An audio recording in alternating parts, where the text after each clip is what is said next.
स्वागत है आप सभी को पॉलिटिक्स का सेशन में। और आज मैं आप लोगों के लिए एक इम्पॉर्टेंट टॉपिक लेकर आई हूँ। उस टॉपिक का नाम है सर्वोच्च न्यायालय यानी सुप्रीम कोर्ट। आज हम लोग सुप्रीम कोर्ट के बारे में देखेंगे। इसमें क्या क्या पढ़ना है, तो इसमें इसकी नियुक्ति, गठन, कार्यप्रणाली, कार्यकाल, शपथ या प्रतिज्ञान, ये सभी के बारे में इसमें वर्णन किया गया है। तो चलिए सबसे पहले समझते हैं कि न्यायालय क्या होता है, यानी न्यायालय का अभिप्राय क्या होता है। तो देखिए कि न्यायालय का अर्थ क्या होता है। न्याय, अगर इसे आप संधि विच्छेद करते हैं तो यहाँ पे अर्थ आ रहा न्याय प्लस आलय, यानी न्याय का घर। न्यायालय का अभिप्राय क्या होता है, न्याय का घर। अब हम लोग न्यायालय के बारे में पढ़ रहे हैं तो जानेंगे कि मुख्य रूप से न्यायालय मीन्स कोर्ट कितने प्रकार के होता है। तो मुख्य रूप से कोर्ट 3 प्रकार के होता है। कितने प्रकार का? 3 प्रकार का। एक होता है डिस्ट्रिक्ट कोर्ट, एक होता है हाई कोर्ट और थर्ड होता है सुप्रीम कोर्ट।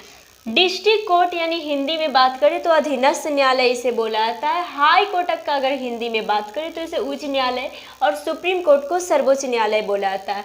प्रत्येक जिले में एक डिस्ट्रिक्ट कोर्ट होता है। क्या? प्रत्येक जिले में एक डिस्ट्रिक्ट कोर्ट होता है। और हमारे भारतीय संविधान में ये भी प्रावधान किया गया है कि प्रत्येक राज्य में एक हाई कोर्ट होगा और सुप्रीम कोर्ट पूरे देश स्तर पे होगा, जिसकी संख्या भारत में 1 है। हाई कोर्ट के बारे में मैं आप लोगों को कुछ बता दूं कि इस भारतीय संविधान में प्रावधान किया गया है कि प्रत्येक राज्य में एक हाई कोर्ट है। तो हमारे भारत में कुल कितने राज्य हैं वर्तमान में? तो 28 राज्य हैं। और नोट की बातें हैं कि वर्तमान में भारत में हाई कोर्ट की संख्या 24 है। तो बताइए कि जब हमारे भारतीय संविधान में यह प्रावधान किया गया कि प्रत्येक राज्य में एक हाई कोर्ट होगा, तो यहाँ 24 से ही हाई कोर्ट है। तो 28 राज्य की पूर्ति कहाँ से होगा? तो 4 जो राज्य है वो ज्वाइंट हाई कोर्ट के अंतर्गत आता है। क्या? ज्वाइंट हाई कोर्ट यानी संयुक्त उच्च न्यायालय। आप लोग जब हाई कोर्ट के बारे में पढ़े होंगे या फिर नहीं पढ़े होंगे तो आगे इसके बारे में मैं एक टॉपिक लेकर आऊँगी, तो उसमें बताऊँगी कि भारतीय संविधान के 7वें संविधान संशोधन 1956 में यह प्रावधान किया गया है। सरकार को यह अधिकार दिया गया कि वह किसी भी राज्य या फिर संघ राज्य के क्षेत्र में संयुक्त उच्च न्यायालय के अंतर्गत आ सकता है, यानी वो संयुक्त उच्च न्यायालय से जुड़ सकता है।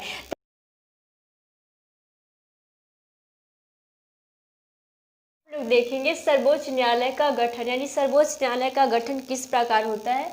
तो नोट की बातें हैं कि भारत में सर्वोच्च न्यायालय कब अस्तित्व में आया, यानी सर्वोच्च न्यायालय का गठन कब हुआ। तो सर्वोच्च न्यायालय का गठन हमारे भारत के संविधान लागू होने के 2 दिन बाद, यानी 28 जनवरी 1950 को सर्वोच्च न्यायालय अस्तित्व में आया। ये भारतीय संविधान के अनुच्छेद 124 में आर्टिकल 124 में यह प्रावधान किया गया है कि भारत में एक सुप्रीम कोर्ट होगा। भारत में एक सुप्रीम कोर्ट होगा। इससे पहले ये भी बता देती हूँ कि हम लोग सुप्रीम कोर्ट के बारे में पढ़ रहे हैं, तो सुप्रीम कोर्ट को अनुच्छेद कहाँ से अनुच्छेद किस में पढ़ना है, तो 124 से 147 तक ये हम लोगों को सुप्रीम कोर्ट के बारे में पढ़ना है। ये भारतीय संविधान में एक और भी मुख्य तथ्य है कि हाई कोर्ट के न्यायाधीशों की संख्या निश्चित नहीं है, लेकिन सुप्रीम कोर्ट में जो न्यायाधीश होगा उसकी संख्या निश्चित की गई है। तो इसीलिए अनुच्छेद 124 के 1 के अंतर्गत यह प्रावधान किया गया है कि जब तक संसद कानून के द्वारा सर्वोच्च न्यायालय में न्यायाधीशों की संख्या का प्रावधान नहीं हो जाता, तब तक सर्वोच्च न्यायालय में न्यायाधीशों की संख्या 8 होगी। कितनी? 8 होगी, जिसमें से 1 मुख्य न्यायाधीश होगा और 7 अन्य न्यायाधीश होगा। तो देखिए जैसे मूल संविधान जिस समय बना था यानी 1950 में, तो उस समय सर्वोच्च न्यायालय में मुख्य न्यायाधीशों की संख्या 1 था और ये अन्य न्यायाधीश की संख्या 7 था।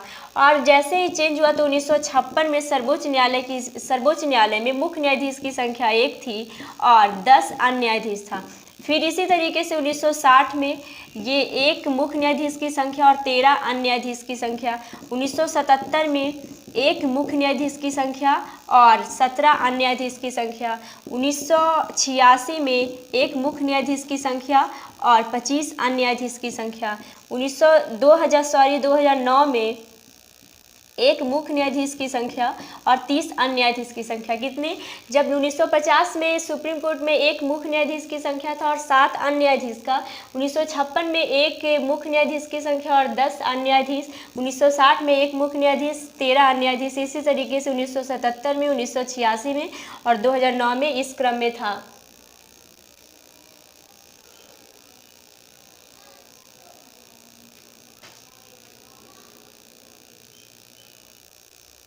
अब हम लोग देखेंगे न्यायाधीशों की अर्हता यानी क्वालिफिकेशन जिसे बोला था, यानी न्यायाधीश बनने के लिए आपके पास क्या क्या योग्यता होनी चाहिए। तो न्यायाधीशों की अर्हताएं से संबंधित प्रावधान अनुच्छेद 124 के 3 में दिया गया है।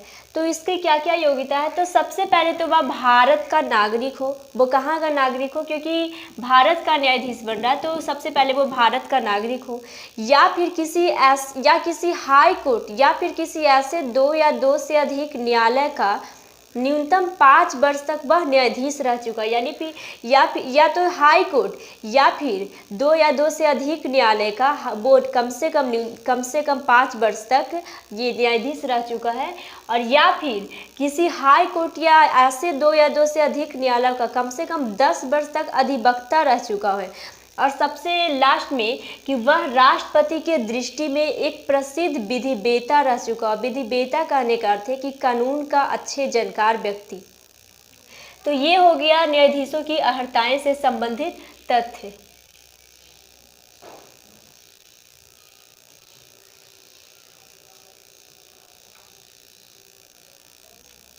अब हम लोग देखेंगे मुख्य न्यायाधीशों की नियुक्ति। तो बता दूं कि अनुच्छेद 124 में प्रावधान किया गया है कि भारत के सुप्रीम कोर्ट के मुख्य न्यायाधीश प्लस हाई कोर्ट के मुख्य न्यायाधीशों की नियुक्ति कौन करेगा? तो वो राष्ट्रपति करेगा। भारत में सुप्रीम कोर्ट के मुख्य न्यायाधीश और हाई कोर्ट के मुख्य न्यायाधीशों की नियुक्ति राष्ट्रपति करेगा, लेकिन राष्ट्रपति के परामर्श पे भारत के हाई कोर्ट के मुख्य न्यायाधीश यानी भारत के हाई कोर्ट के मुख्य न्यायाधीशों की नियुक्ति राज्यपाल कर सकता है। अब हम लोग देखेंगे कार्यकारी मुख्य न्यायाधीशों की नियुक्ति।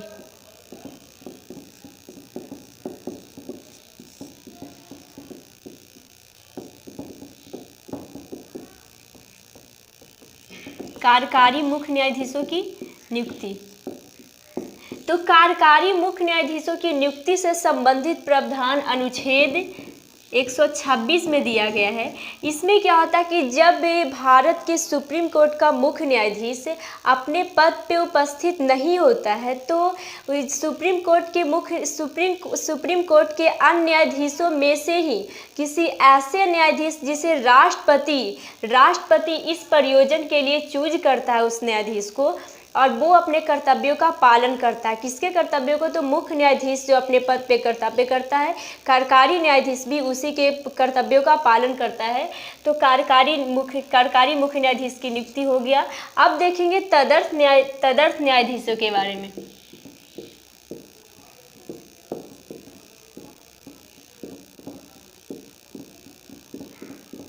तदर्थ न्यायाधीशों की नियुक्ति। तदर्थ न्यायाधीशों की नियुक्ति से संबंधित प्रावधान अनुच्छेद 127 में दिया गया है। इसमें क्या होता है कि भारत के सुप्रीम कोर्ट के जो मुख्य न्यायाधीश है वो राष्ट्रपति के परामर्श से तदर्थ न्यायाधीशों की नियुक्ति करता है। और वो कहाँ से करता है? तो वो हाई कोर्ट के ही किसी न्यायाधीश को करता है। वो वैसे न्यायाधीश को करता है जो सुप्रीम कोर्ट के न्यायाधीश बनने की योग्यता रखता हो। और तदर्थ न्यायाधीशों की नियुक्ति के लिए ये हाई कोर्ट के मुख्य न्यायाधीशों से अनुमति लेनी पड़ती है। किसे? तो भारत के सुप्रीम कोर्ट के मुख्य न्यायाधीश से।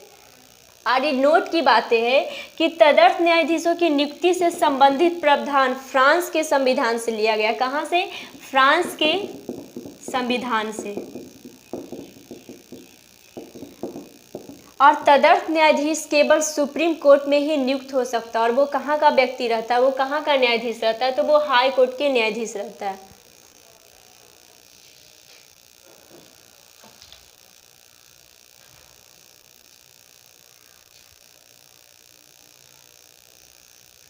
अब देखेंगे अवकाश प्राप्त न्यायाधीशों की नियुक्ति। तो इससे संबंधित प्रावधान अनुच्छेद 128 में किया गया है, अनुच्छेद 128 में। और अवकाश प्राप्त न्यायाधीशों की नियुक्ति कौन करता है? तो वो सुप्रीम कोर्ट के मुख्य न्यायाधीश करता है।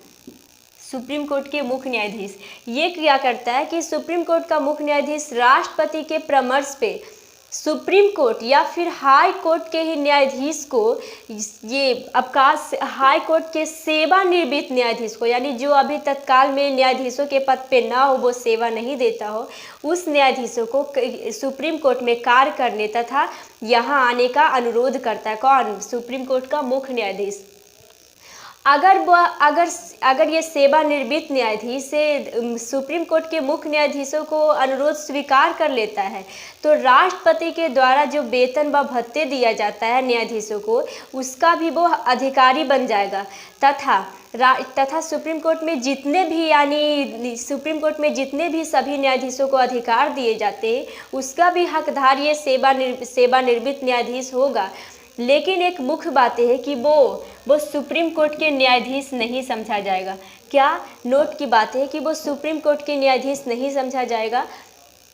तो ये होता है अवकाश प्राप्त न्यायाधीशों की नियुक्ति। तो आज के लिए इतना ही, और फिर मिलेंगे हम लोग अगले वीडियो के साथ। तो आप लोग देखकर बताइए कि मेरे द्वारा जो लाए गए वीडियो है, क्या उससे आपको नॉलेज होता है? अगर नॉलेज होता है तो प्लीज़ मेरे चैनल को सब्सक्राइब कीजिए, वीडियो को लाइक कीजिए और अदर के पास शेयर करना ना भूलें। तब तक के लिए थैंक्स।